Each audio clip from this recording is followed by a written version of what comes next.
Sa wakas, February na. Akala ko hindi na talaga tayo matatapos sa January eh. Sobrang madalian at mabilisan na cake lang tayo today, kaya tapusin nyo tong video. Ako po'y hindi naman namimilit, pero parang ganun na din nga.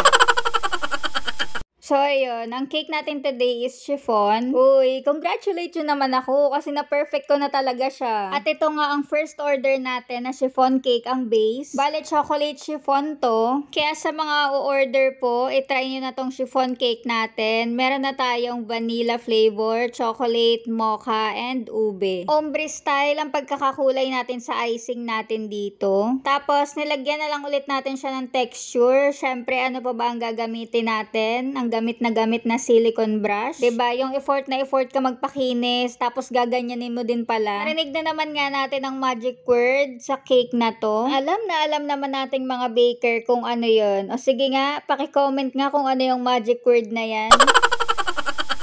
Tapos, may kasama din pala tong 6 pieces na cupcakes. Bale, ayan nga, chocolate chiffon din yan. Ang cake pala natin dito is 6x4. Hindi ko matandaan kung nasabi ko na. Pero kung nasabi ko na, kunyari na lang, hindi nyo pa narinig kanina.